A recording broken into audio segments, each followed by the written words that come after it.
Assalamualaikum warahmatullahi wabarakatuh. Halo sahabat semua, selamat datang kembali di channel Hasbi Muhammad dengan konten Bocah Story. Jangan lupa like, komen, dan subscribe agar channel ini makin berkembang, dan selamat menyaksikan.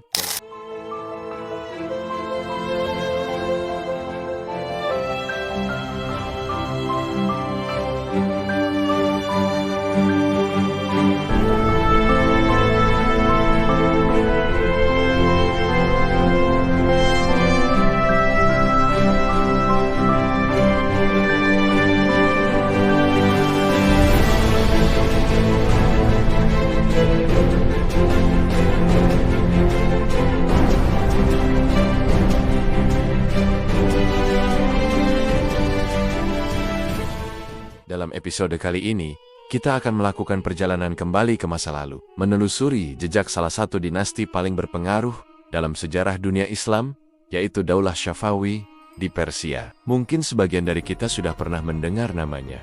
Tapi tahukah teman-teman, betapa besar peran dan warisan yang mereka tinggalkan? Yuk, kita bedah bersama sejarahnya yang luar biasa. Kisah Daulah Syafawi tidak bisa dilepaskan dari sebuah gerakan tarekat sufi yang disebut Tarekat Syafawiyah. Gerakan ini didirikan pada awal abad ke-14 oleh seorang sufi karismatik bernama Syekh Syafiuddin Ardabili. Awalnya, tarekat ini berpusat di Ardabil, sebuah kota di wilayah Azerbaijan, dan murni merupakan gerakan spiritual Sunni dengan mazhab Syafi'i. Seiring berjalannya waktu dan kepemimpinan, orientasi keagamaan tarekat ini mulai berubah. Perubahan signifikan terjadi di bawah kepemimpinan cicit Syekh Syafiuddin, yaitu Syekh Junaid, dan kemudian putranya, Syekh Haidar. Mereka mulai menanamkan ajaran Syiah ke dalam tarekat, dan mengubahnya dari gerakan sufi murni, menjadi gerakan politik militer yang kuat. Para pengikut mereka, yang dikenal sebagai Qizilbash, atau si kepala merah, karena topi khas berwarna merah yang mereka kenakan,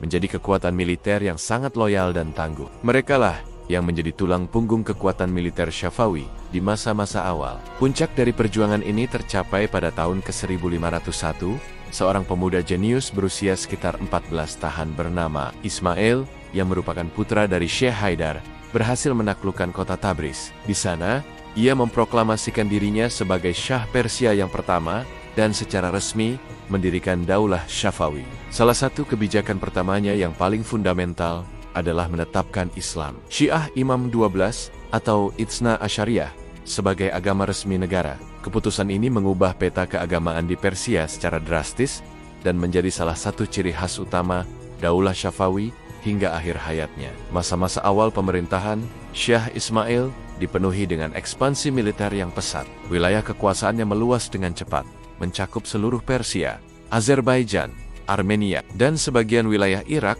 Anatolia Timur, serta Afghanistan. Namun, ekspansi ini tak berjalan tanpa tantangan. Kekuatan baru di Persia ini tentu saja menarik perhatian tetangga mereka yang kuat, yaitu Daulah Utsmani di barat, yang merupakan penganut Sunni. Persaingan antara Syafawi dan Utsmani menjadi salah persinggahan geopolitik dan ideologi terbesar pada masanya. Puncaknya terjadi dalam pertempuran Chaldiran pada tahun ke-1514.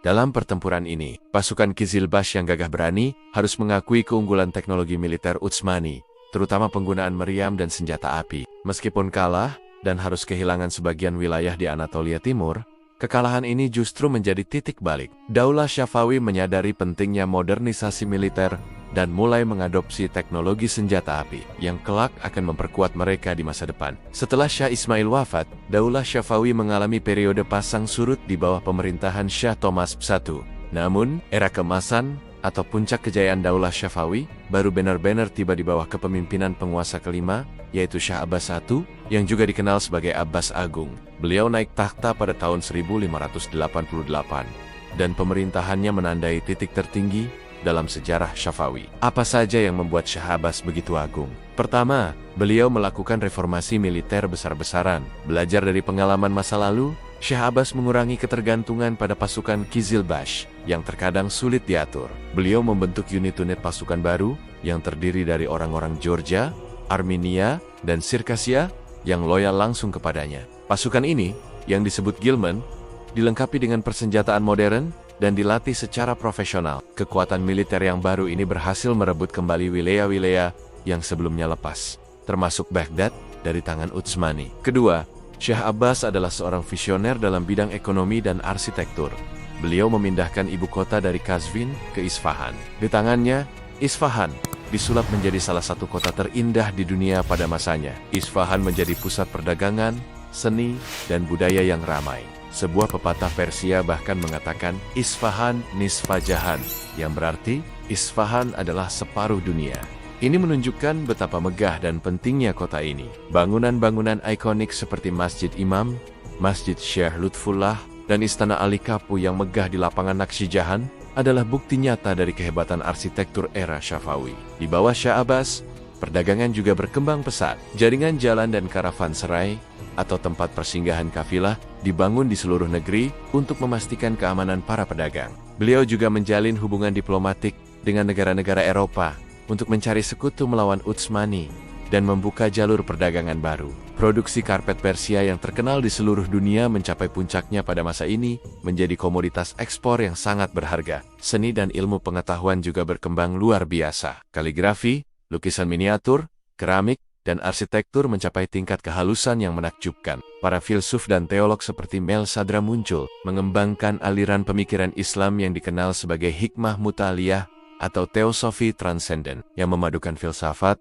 teologi, dan mistisisme. Ini menunjukkan bahwa Daulah Syafawi tidak hanya kuat secara militer dan ekonomi, tetapi juga kaya secara intelektual dan budaya. Namun, seperti pepatah, roda kehidupan selalu berputar. Setelah wafatnya Syah Abbas Agung pada tahun 1629, Daulah Syafawi mulai mengalami kemunduran perlahan tapi pasti. Para penggantinya umumnya adalah penguasa yang lebih lemah dan kurang cakap. Mereka lebih suka menghabiskan waktu di dalam istana daripada mengurus negara. Intrik-intrik istana, korupsi, dan perebutan kekuasaan mulai menggerogoti kekuatan dinasti dari dalam. Tekanan dari luar juga semakin meningkat. Daulah Utsmani di barat dan suku-suku Uzbek di timur laut terus menerus mengancam perbatasan. Di saat yang sama, pemberontakan dari suku-suku internal juga sering terjadi. Salah satu pemberontakan paling fatal datang dari suku Afgan Gilsai di wilayah Kandahar. Pada awal abad ke-18, seorang pemimpin Afgan bernama Mirwais Hotak berhasil memberontak dan mendirikan dinasti Hotak. Putranya, Mahmud Hotak, kemudian memimpin invasi besar-besaran ke jantung Persia. Pada tahun 1722, setelah pengepungan yang panjang dan brutal, pasukan Afgan berhasil menaklukkan ibu kota Isfahan. Shah Sultan Husain, penguasa Syafawi saat itu, terpaksa menyerah. Peristiwa ini secara efektif menandai berakhirnya kekuasaan Daulah Syafawi sebagai kekuatan dominan di Persia, meskipun secara teknis beberapa penguasa boneka masih ada setelah itu. Meskipun runtuh, warisan Daulah Syafawi tetap hidup dan sangat terasa hingga hari ini. Warisan terbesarnya tentu saja adalah pembentukan identitas nasional Iran modern yang berpusat pada Islam Syiah.